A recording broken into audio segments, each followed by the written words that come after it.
生。哎呀！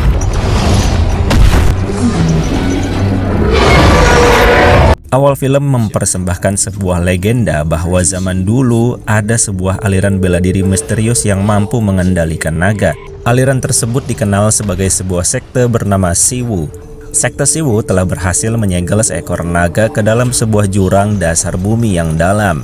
Namun penyegelan itu hanya bertahan selama 27 tahun. Artinya, tiap 27 tahun sekali sang naga harus kembali disegel yang dilakukan oleh perwakilan sekte sebagai tugas paling mulia. Dan kembali ke masa sekarang di mana terlihat dua anggota sekte Siwu yang bernama Yuhan dan Sumo.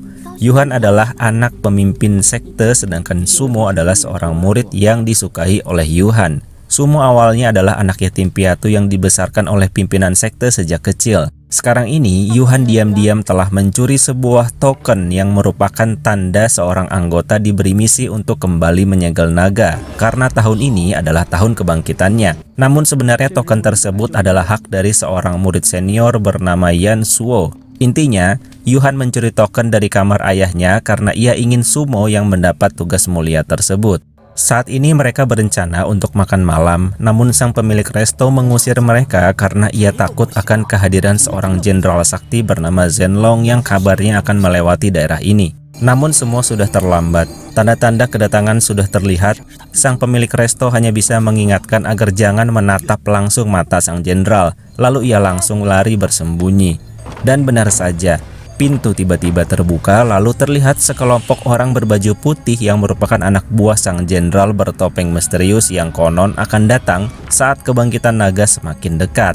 Mereka berdua berusaha menundukkan pandangan, namun Sumo terlalu penasaran hingga ia bertatapan langsung dengan Zhenlong, lalu seketika terkena sihir ilusi yang membuatnya terdiam. Tak lama kemudian, ayah Yuhan alias pimpinan sekte Siwu yang bernama Mu Zhangshan datang menyerang.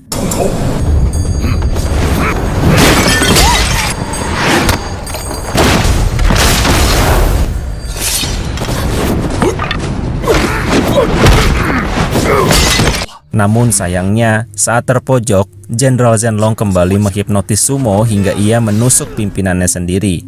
Mu Zhangshan ternyata sungguh sakti hingga mampu mementalkan pedang yang telah tertusuk. Lalu ia terpaksa membuat putrinya keluar dari area resto yang berbahaya hingga pingsan.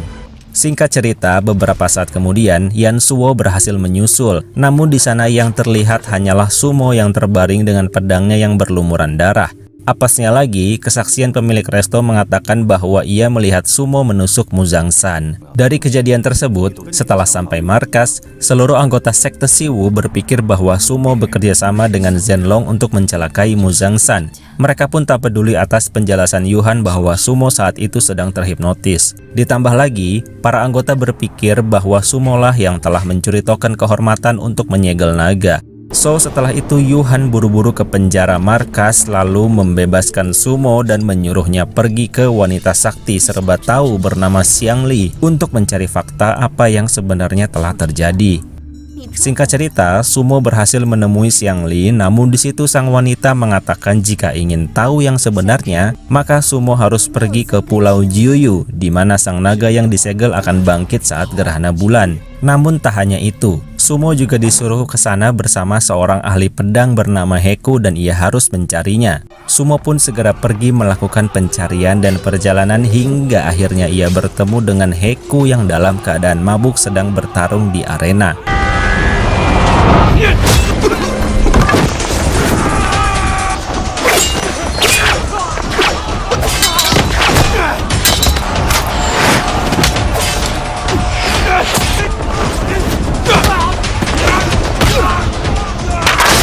Setelah dengan mudah mengalahkan lawan-lawannya, Sumo memperkenalkan diri lalu meminta Heku untuk bersama pergi ke Pulau Jiuyu.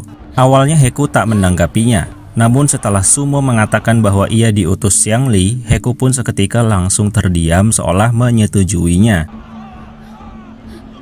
Saat itu Yan Suo marah setelah mengetahui Yuhan membebaskan Sumo. Namun seorang sepuh sekte menenangkannya dan berkata bahwa prioritas Yan Suo saat ini adalah untuk menyegel naga yang berada di Pulau Jiuyu. Jika ia berhasil, maka menurut aturan resmi sekte, Yan Suo berhak menduduki posisi sebagai pimpinan sekte dan menikahi Yuhan. Yansuo pun sumringah mendengarnya dan kembali pada Sumo dan Heku yang sedang dalam perjalanan. Di situ Heku menjelaskan padanya bahwa alasan Xiangli menyuruh Sumo mencari dirinya adalah karena ia seorang ahli pedang yang kebal terhadap ilusi untuk berjaga-jaga jika mereka berpapasan lagi dengan Jenderal Zhenlong. Di tengah kawasan berkabut, tiba-tiba mereka diserang oleh rombongan Yansuo dan pasukannya yang memang menuju ke arah yang sama untuk menyegel sang naga. Pertarungan pun tak terhindarkan.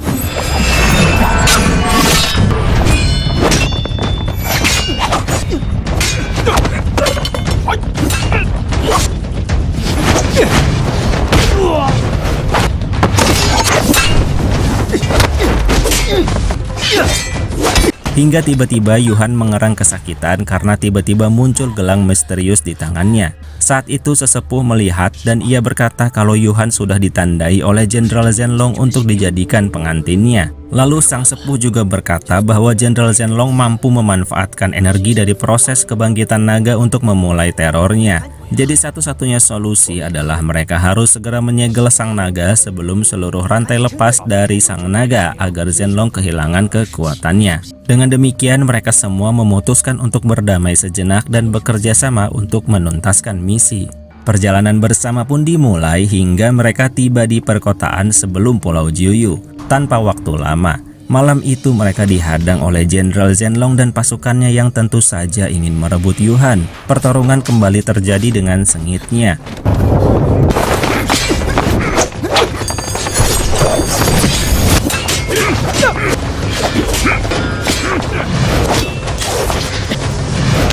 Namun keanehan terjadi karena saat bertarung tanpa sengaja Jenderal Zhenlong menjatuhkan sebuah token yang hanya dimiliki oleh seorang pimpinan sekte Siwu. Nah, disitulah Sumo mulai kebingungan siapa Jenderal Zhenlong sebenarnya. Pertarungan terus terjadi hingga Jenderal Zhenlong berhasil membawa lari Yuhan. Dan sang sepuh jatuh menjadi korban. Saat sedang sekarat, sang sepuh berkata bahwa mereka semua harus bekerja sama untuk kembali menyegel naga saat gerhana bulan tiba. Dengan demikian, sekarang hanya tersisa 3 orang, yaitu Sumo, Yansuo, dan Heku yang kembali melanjutkan petualangannya menuju pada Jenderal Zhenlong yang saat ini berada di suatu tempat bersama pasukan jadi-jadiannya dan juga Yuhan yang terlihat membatu akibat terhipnotis. Tak berselang lama, rupanya Sumo dan kawan-kawan berhasil melacak jejak Jenderal Zhenlong hingga pertarungan seru kembali terjadi.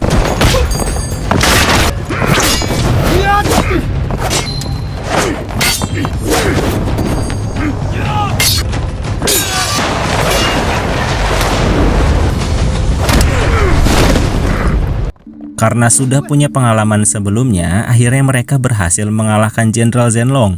Namun sesuatu mengejutkan terjadi. Saat Jenderal Zhenlong dikalahkan, Yuhan yang sudah tersadar membuka topeng sang jenderal yang ternyata itu adalah ayahnya sendiri yang tak lain adalah pimpinan sekte Siwu alias Mu Zhangshan.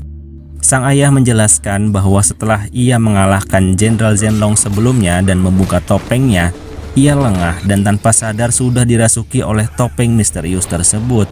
Namun di tengah perbincangan tiba-tiba sang ayah merasakan bahwa gerhana bulan akan segera tiba dan sang naga akan segera bangkit. Ia pun segera memerintahkan para muridnya untuk segera menuju altar tempat penyegelan naga yang sudah dekat.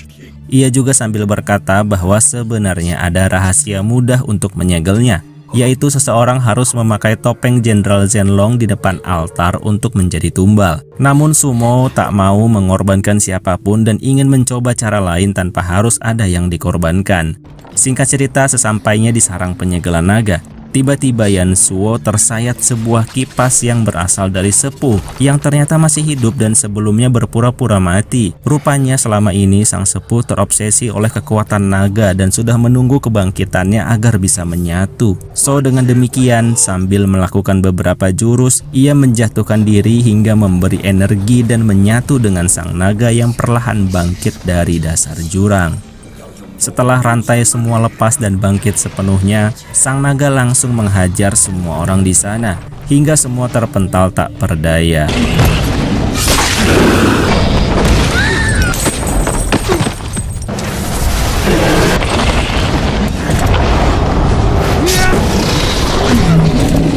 Saat Sumo muntah darah, ia terkejut karena cipratan darahnya meresap ke sebuah pedang legendaris terkuat penyegel naga yang perlahan mulai retak dari kurungan batunya.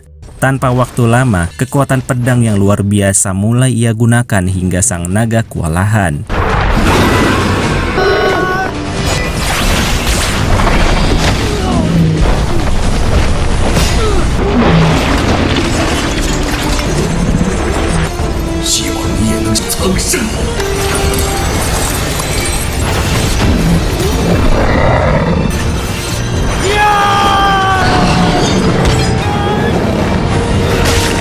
Setelah sang naga semakin melemah, akhirnya Sumo menancapkan pedangnya ke suatu titik yang akan kembali mengaktifkan segel yang merantai sang naga. Tapi ternyata semua belum berakhir. Sang naga masih memberontak hingga Sumo dibantu Heku untuk menahan tancapannya tersebut. Melihat perjuangan semua rekannya, Yuhan tanpa pikir panjang memutuskan memakai topeng Jenderal Zenlong yang diambil dari ayahnya.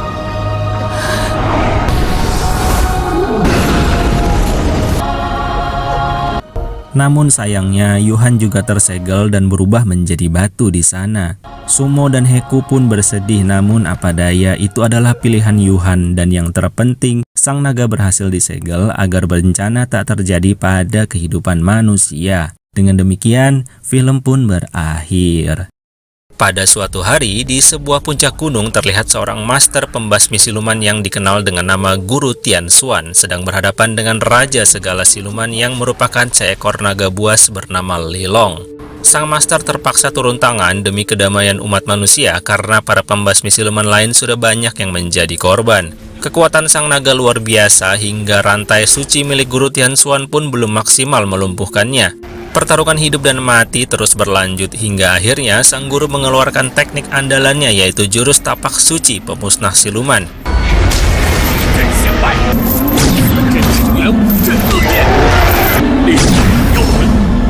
Namun sayangnya di detik-detik terakhir, Raja Siluman yang terus berontak berhasil mengenai sang master hingga membuat pusaka yang telah diisi energi Raja Siluman jatuh, alias terjun bebas ke bawah hingga masuk ke dalam sungai. Dan tanpa sengaja dilahap oleh seekor kerang jumbo yang sedang mencari makan di dasar sungai. Apesnya lagi, tak lama kemudian, kerang tersebut telah diperdagangkan dan dibeli oleh seorang wanita lugu bernama Xiang Yi. Saat ingin mengolahnya, Xiang Yi merasa aneh karena kerang tersebut menjauh. Karena itu, ia pun langsung menangkapnya dan membuka paksa isi kerang. Lalu ia terkejut menemukan benda aneh yang tanpa ia ketahui adalah sebuah pusaka berisi energi jahat sang naga Raja Siluman.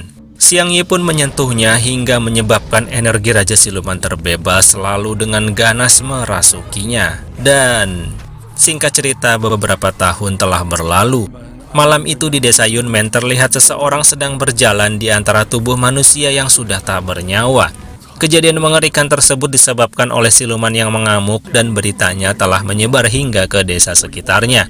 Salah satu desa terdekat pun merekrut seorang pembasmi siluman bernama Do Yao karena khawatir siluman jahat akan masuk ke desa mereka. Tanpa waktu lama, Do Yao mengeluarkan jurus pelacak dan boneka koinnya pun langsung berlari ke arah siluman berada. Dan benar saja, saat itu terlihat seorang pria telah menjadi korban siluman dan meninggal di tempat. Do Yao kembali melacak siluman hingga akhirnya menemukan seorang gadis yang terlihat lugu namun memiliki aura siluman yang amat sangat besar. Do Yao pun tanpa basa-basi menunjukkan kebolehannya. Jurus tali tembaga suci pun dikeluarkan hingga sang siluman menjadi terikat tak berdaya. Di situ Do Yao jelas tak mengetahui kalau gadis tersebut bukan murni siluman, melainkan tanpa sengaja telah membuka segel energi Raja Siluman yang menyebabkannya terinfeksi. Sedikit lagi Do Yao akan berhasil membunuhnya, namun tiba-tiba seorang biksu sakti datang menyelamatkan Xiang Yi, si gadis setengah siluman. Malam itu Do Yao pun harus menerima kegagalannya dan singkat waktu keesokan paginya Xiang Yi terbangun di kediaman biksu sakti. Ia pun langsung menasihati Xiang Yi agar dapat mengendalikan energi dahsyat dalam dirinya agar tak mencelakakan orang lain dan juga dirinya sendiri. Biksu sakti tersebut sangatlah baik sampai-sampai ia mengajak Xiang Yi untuk menjadi muridnya. Tapi mendengar hal itu, Xiang Yi justru jadi curiga tak percaya hingga akhirnya ia memukul kepala sang biksu dengan kayu yang ternyata tak berpengaruh apa-apa pada si biksu. Xiang Yi pun pergi menjauh ketakutan dan tak lama kemudian Barulah si biksu melepas ekspresi yang sesungguhnya. So, dengan demikian, hari pun berlalu dan malam pun tiba, di mana akhirnya Doyao berhasil melacak dan menemukan Xiang Yi. Kali ini Doyao terlihat sangat serius menghadapinya. Berbagai jurus ia keluarkan hingga akhirnya Xiang Yi berhasil diikat dengan sempurna dan para pembasmi siluman lain pun ikut membantu. Setelah itu Doyao berlari ke rumah kepala desa untuk melaporkan keberhasilan misinya. Tapi ternyata kepala desa sedang sekarat sambil perlahan berkata bahwa pelakunya adalah seekor siluman ular yang baru saja pergi. Doyao pun terkejut mendengarnya, sementara di luar Xiang Yi sudah mulai disiksa oleh para pembasmi siluman yang membantu Doyao. Xiang Yi tampak kesakitan dengan jurus khusus untuk membunuh siluman, tapi tak lama kemudian Doyao langsung datang untuk mencegah penyiksaan berlanjut. Ia pun terpaksa harus bertarung dengan pembasmi siluman lainnya. Untungnya saat itu si biksu sakti juga datang menunjukkan kebolehannya, lalu membawa lari Xiang Yi yang disusul pula oleh Doyao. Scene berpindah ke kediaman biksu sakti yang sedang membantu Xiang Yi mengendalikan aliran energi jahatnya untuk sementara waktu. Beberapa saat kemudian Doyao pun akhirnya sampai dan tak terima jika si biksu terus mengganggu misinya. Biksu sakti dengan santai menyuruh Doyao untuk mendengar kisah sebenarnya langsung dari Xiang Yi. Xiang Yi pun menceritakan kejadian sebenarnya, ditambah ia juga menceritakan bahwa saat ia sadar dari kerasukan, tiba-tiba seluruh penduduk desanya telah binasa. Setelah itu akhirnya Doyao mempercayainya dan sadar bahwa dirinya belum bisa setajam biksu sakti dalam melihat kondisi atau keadaan yang sesungguhnya. Saat itu mereka berdua pun seketika berlutut kepada sang biksu sakti untuk dijadikan murid. Xiang Yi ingin belajar mengendalikan kekuatan silumannya, sedangkan Doyao ingin lebih kuat dan lebih tajam dalam mengasah insting pembasmi silumannya. Singkat cerita, setelah beberapa lama berlatih, Xiang Yi mulai bisa mengendalikan kekuatannya. Setelah itu, saat beristirahat, biksu sakti mengajak kedua muridnya berjalan-jalan santai. Namun, tiba-tiba hadirlah siluman ular yang selama ini telah membantai beberapa desa. Di situ akhirnya sang siluman mengungkapkan betapa senangnya dirinya bertemu Xiang Yi yang tanpa sengaja telah membebaskan dan mendapat energi Raja Siluman. Dirinya saat ini sedang ditugaskan untuk membunuh Xiang Yi dan mengambil energi Raja Siluman untuk dikembalikan ke pemilik aslinya, yang tak lain adalah Raja Siluman sang naga penghuni gunung. Setelah itu pertarungan sengit pun terjadi.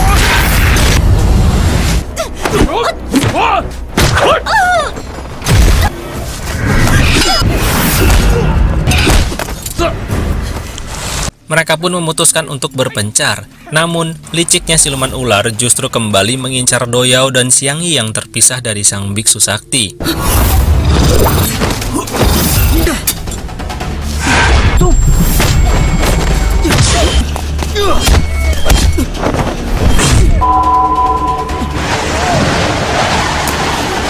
Tapi ternyata masalah belum berakhir. Seketika datanglah siluman lainnya yang lebih kuat. Saat itu sang guru menyuruh Doyao untuk membawa pergi Xiang Yi yang terluka, sedangkan sang guru akan menghadapi siluman seorang diri.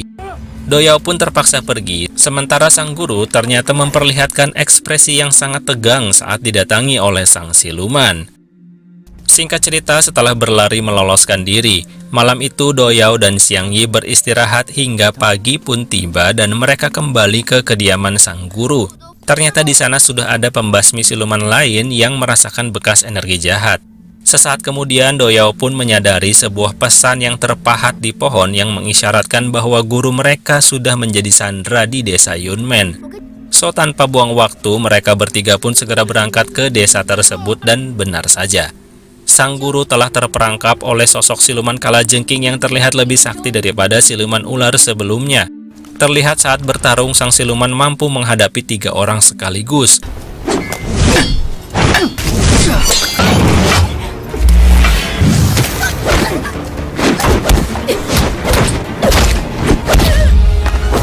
Melihat murid-muridnya terpojok, sang biksu berteriak memanggil Xiang Yi dan seketika langsung menyerap seluruh energi sang naga Raja Siluman ke dalam dirinya hingga akhirnya biksu sakti tersebut mampu berubah menjadi Lilong sang naga Raja Siluman.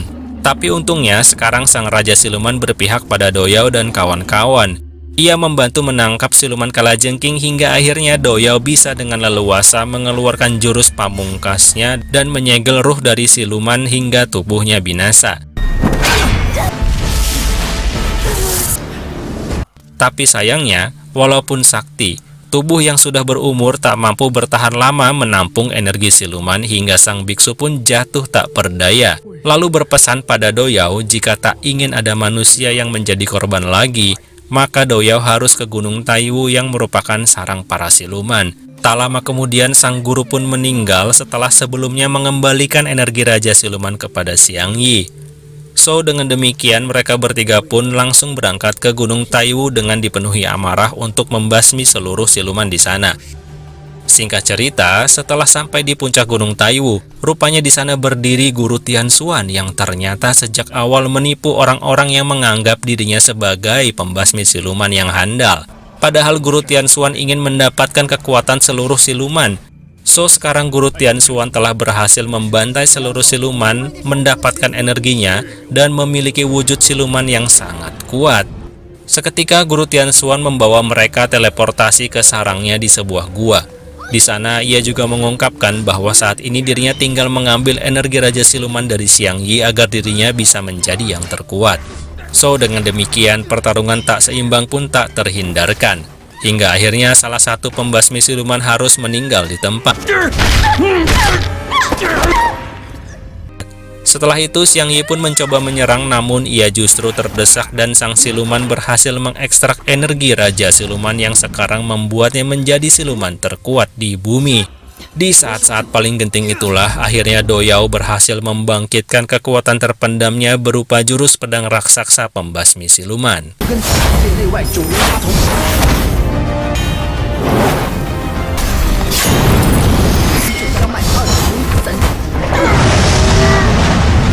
So, setelah sang Raja Siluman dikalahkan, dengan demikian kedamaian di muka bumi dari para siluman jahat telah kembali. Orang-orang nampak bahagia, sedangkan Doyao kembali melanjutkan pengembaraannya seorang diri, lalu film pun selesai. So, gimana menurut kalian? Terima kasih sudah menonton dan semoga bisa dinikmati ya. Bye!